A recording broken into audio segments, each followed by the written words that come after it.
नमस्कार दोस्तों, रेल खबरें में बहुत-बहुत स्वागत है आपका। आज हम बात करेंगे दलित मुस्लिम एकता फ्रंट के नेशनल प्रेज़िडेंट मिर्ज़ा मेहताब बेग जी से। सर, अभी काँवड़ यात्रा शुरू हो गई है। बहुत-बहुत स्वागत है पहले तो हमारे चैनल में आपका। अभी काँवड़ यात्रा शुरू हो गई है, सावन का पावन मास चल रहा है और बहुत सारे लोगों को ये अल्टीमेट दिया गया है कि अपनी जो मुस्लिम भाई हैं, वो परेशान हैं कि आप अपनी दुकानें बंद करो, जो नॉन-वेज की दुकानें हैं और बहुत सारी ऐसी क्रियाकलाप चल रही है धार्मिक ये पर्व के नाम पे, तो उसपे क्या बोलना चाहेंगे? क्या ये सही देखिए, है? ये बहुत अच्छा हिंदू धर्म के लिए बहुत अच्छा त्योहार है ये और इसमें मज़हबी भावनाएँ भी होती हैं। जी, लेकिन चु चंद लोग ऐसे हैं जो फ़िरका परस्ती को बढ़ाना चाहते हैं। जी, वो ऐसी कोई बात नहीं है। अभी मैंने देखा कल ही मैं देख रहा था कि मुसलमान भाई इनको पानी पिला रहे थे, बिल्कुल, कुछ खिला रहे थे, तो ऐसी बात नहीं है। कुल 100 में 2-4 लोग ऐसे होते हैं और बीजेपी ने चुन-चुन के गुंडे लोगों को टिकट दिए हैं,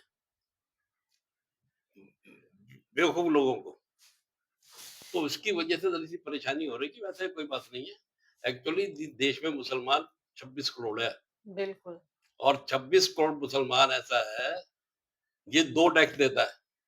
एक सरकारी टैक्स देता है, एक मज़हबी टैक्स देता है। मज़हबी टैक्स ये होता है कि 2% निकालता है वो गरीब लोगों के लिए, जी, विधवाओं के लिए, समझे नहीं? जी, तो मुसलमान कौम जो है 2 टैक्स देती है, किसी भी मुल्क में रहे। तो ऐसी बात नहीं है, मुसलमान ना तो कमज़ोर है। हाँ, हुँ, ये है मुस्लिम धर्म का जो पैगंबर था मोहम्मद साहब, इन्होंने अमन का पैगाम दिया है पूरी दुनिया को। जी, औरतों को सम्मान की बात की है और यहाँ तक कह दिया कि तुम्हें खाना जब तक नहीं खा सकते जब तक पड़ोसी को नहीं देख लो। पड़ोसी कोई भी हो, बिल्कुल, मुसलमान हो, गैर मुस्लिम हो, सिख हो, ईसाई हो, अगर उसके यहाँ चूल्हा जला है, तो फिर आपको खाना खाना चाहिए, नहीं तो उसको भी आधा खाना आपको देना चाहिए। ये इतना पैगंबर जी अच्छे का। पैगंबर का मुसलमान मानते हैं, तो इसमें कोई ऐसी बात नहीं है। और जहाँ तक सवाल ये आरएसएस का है, ये तो सिर्फ़ भारत में है, मुसलमान पूरे वर्ल्ड में है। बिल्कुल, अगर मुसलमान देश की आज़ादी में जितना पस 1857 में मुसलमानों ने खून बहाया, इतना ये पसीना भी बहा देता ना, तो देश गुलाम नहीं होता। जी। तो ये सारी बातें बेवकूफ़पने की सर, हैं। जब भी कोई हिंदू त्योहार आते हैं, तो क्या इसमें मुस्लिम लोगों के विपक्ष में कुछ ऐसी कार्यवाही की जाती है जो कि देखिए, नहीं होना चाहिए? मेरी उम्र हो गई इतनी, मैं तो मेरा बचपन सारा चावड़ी बाज़ार एक जगह है, कागज़ की मार्केट है, वहाँ गुज़रा है। जी, और सारा पूरा गलियाँ गैर मुस्लिमों की थी, वहाँ हम रहते थे, वहीं खाना खाते थे घरों में जा के। हुँ, सारे यार दोस्त हमारे भी थे, कोई सरदार भी थे, सिख भी थे, ईसाई भी थे, सारे थे। वहाँ घरों में घुस के खाना खाते थे, वो हमारे यहाँ खाते थे, हम उनके यहाँ खाते थे। बिल्कुल। कोई ऐसी बात हुई और रामलीला जब निकलती थी 15 दिन तक हम छुट्टियाँ लेके और रामलीला की सवारियों में वो रस्सी पकड़ के चलते थे। सर, तो अभी झुग्गियाँ तोड़ी जा रही हैं, तो उसके बारे में क्या कहना चाहेंगे? गरीब इसके लोग कहने में बेघर तो हो रहे हैं। मैं देश के प्रधानमंत्री और दिल्ली के लेफ्टिनेंट गवर्नर, क्योंकि चीफ मिनिस्टर की पावर तो उन्होंने छीन रखी है। हुँ, सुप्रीम कोर्ट ने किया था, जीता हुआ नुमाइंदा है मुख्यमंत्री अरविंद केजरीवाल है, उनको पावर दी जाएगी। अफसरों के ट्रांसफर ये सब इनके अंडर में आएँगे, तो इन्होंने बिल पास कर दिया लोकसभा में जी, और सुप्रीम कोर्ट के ऑर्डर को कैंसल कर दिया। तो दिल्ली की जो मुख्यमंत्री है उसकी कोई पावर है ही नहीं बेचारी की। अब रहा सारे काम एलजी का साहब कर रहे हैं, तो उनसे रिक्वेस्ट कर रहे हैं, भाई संविधान ये कह रहा है, किसी का मकान तोड़ो इससे पहले उसके लिए जगह का अरेंजमेंट करो। हुँ। अगर इलीगल काम करोगे सारे जज तुम्हारे नहीं है, पब्लिक के भी हैं, तो तुम्हारे खिलाफ भी एक्शन हो सकता है। तो ये सारी बातें हैं। सर, केजरीवाल का अभी जंतर-मंतर पे हाल-फिलहाल में एक भाषण सुना गया, सुनने में आया है कि 40 लाख लोग झुग्गियों में रहते हैं। अगर उनको तोड़े, हुँ। तो सारी 40 लाख जनता आ गई सड़क पे, तो बीजेपी की सरकार एकदम से मतलब गिर सकती है, 3 साल से ज़्यादा भी नहीं टिक पाएगी। नहीं इस देखिए, पर क्या विचार बीजेपी है की आपका? सरकार जो है, केजरीवाल जी को पता ही नहीं है कुछ भी। बीजेपी की सरकार जो है वो वोटों से नहीं बन रही, वो मशीनों से बन रही है। अच्छा, आप इसे वोट दो या नहीं दो, सरकार बनाएँगे वो। अपने आप। हाँ, अपने आप बना, अभी बना ही नहीं अपने आप। अच्छा, लोकसभा में सातों सीटें दिल्ली की जीत गई बीजेपी। सर एक आप आपके कहने का मतलब है दूसरे तरीके से आप सरकार बन बैलेट रही पेपर है। से चुनाव करा लो, काउंसलर भी नहीं जीतेगा उनका। वालेकुम सलाम। अगर तो सर केजरीवाल का जो बयान आया है, क्या 40 लाख जो झुग्गी में रहने वाले हैं सड़क पर उतर सकते हैं? केजरीवाल कह रहा है तो अपनी सोच समझ के कह रहा हूँ, लेकिन मैं तो समझता हूँ, मैं 40 साल से अखबार निकालता हूँ, जितनी मेरी नॉलेज है, मैं समझता हूँ 5,000 आदमी उतार दो सड़क पे तो बहुत बड़ी बात है। वो कह रहे हैं मैं फिर से अन्ना आंदोलन जैसे स्टार्ट किया था अरे वैसे अन्ना आंदोलन आंदोलन ने करूंगा। तो ऐसी तैसी कराई है, मोदी को लाने वाला तो अन्ना ही है। महात्मा गांधी बन के बैठ गया था, सारे चैनल लग सारा आरएसएस सारा बीजेपी लगा हुआ था, चंदा दे रहा था उसे। जी। महात्मा गांधी बनाने के चक्कर में लगे थे। लोकपिल कहाँ है? लोकपिल बीजेपी की जो मकसद थी उसमें कामयाब हो गए हो। हम्म। कांग्रेस को फेल करना था, झूठी अफवाह फैलाई, सारे चैनल खरीद लिए, तो उसका नतीजा ये हुआ कि सेंटर में बीजेपी आ गई। हम्म। 14 का चुनाव ईमानदारी से हुआ, उसके बाद सारे चुनाव बेईमानी से हुए। रेखा गुप्ता जी के बारे में क्या कहना चाहेंगे? 200 दिन पूरे होने वाले हैं उनके कार्यकाल को। रेखा गुप्ता जी का ये है, वो काम तो करना चाहती है, लेकिन उनके पास कुछ है नहीं ना। उनका चारा नहीं चल रहा। हाँ, वो एक्चुअली क्या है, वो भाषण तो दे सकती है, जी। लेकिन कलम की पावर नहीं है। वो सब एलजी के पास है। अगर कोई भी फाइल पास करानी होगी तो उनको एलजी के पास जाना पड़ेगा। ये मसला है।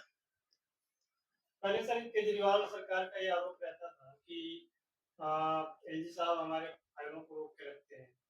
अब तो बीजेपी की गवर्नमेंट आ रही है और बताया जा रहा है कि एलजी साहब भी बीजेपी के सपोर्टर हैं, तो उनकी फाइल तो नहीं रुकनी चाहिए उस हिसाब से। देखिए एक्चुअल रुकती तो नहीं है फाइल, लेकिन ये है कि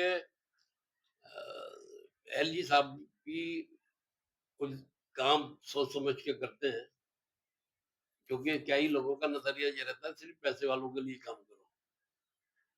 और ये जो परदेसी आए हुए हैं, बिहार के, उत्तर प्रदेश के, तमिलनाडु के, केरला के, मद्रास के, इनको इतना परेशान करो ये वापिस अपने अपने घर जाए, दिल्ली साफ सुथरी हो। उनका सर इसी मानना यह है कि भाई गंदगी फैल रही है इन लोगों की वजह से। ज्यादातर झुग्गियों में सर यूपी बिहार के लोग ही रहते हैं। अरे तो तो बिहार क्या के उनको भगाने के लिए झुग्गियां तोड़ी जा रही हैं? देखिए ये सब नेताओं की देन है। जी।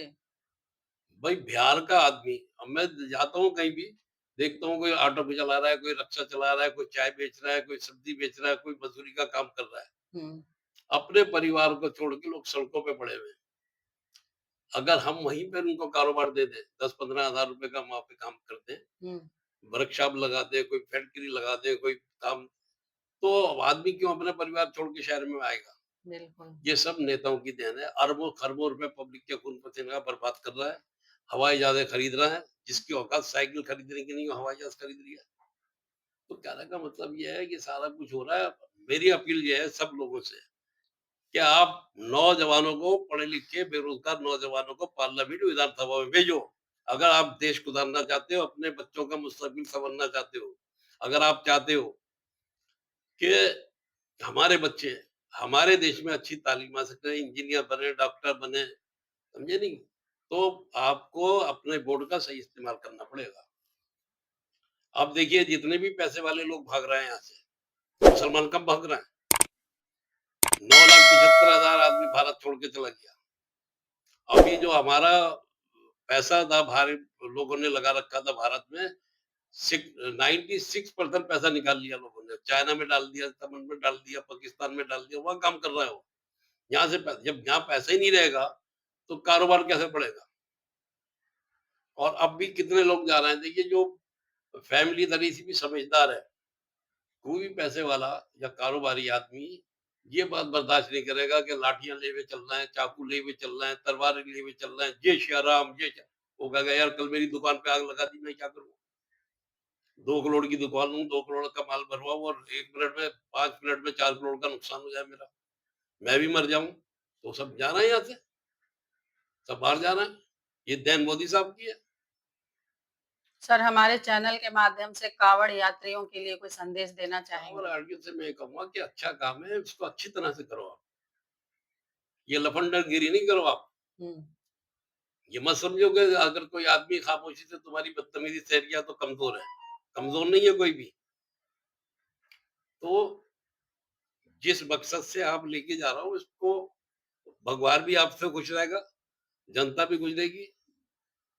किसी दूसरे हर मज़हब का एहतराम करना चाहिए। बिल्कुल। हमारा मज़हब ये बताता है, इस्लाम मज़हब ये बताता है, हर मज़हब का एहतराम करो, हर मज़हब की इज़्ज़त करो। जी, ये हमारा नहीं तो क्या है ये 4-500 होंगे, एक-एक गली के हज़ार-हज़ार मुसलमान की आबादी है। एक गली के मुसलमान भी निकल के आ जाए तो पता नहीं लगेगा इनका। तो ये बात है लेकिन अभी कोई आदमी सब्र कर रहा है, वो कर रहा है तो उसका गलत फ़ायदा नहीं उठाओ। नहीं उठाना चाहिए। ठीक है, शुक्रिया सर हमसे बात करने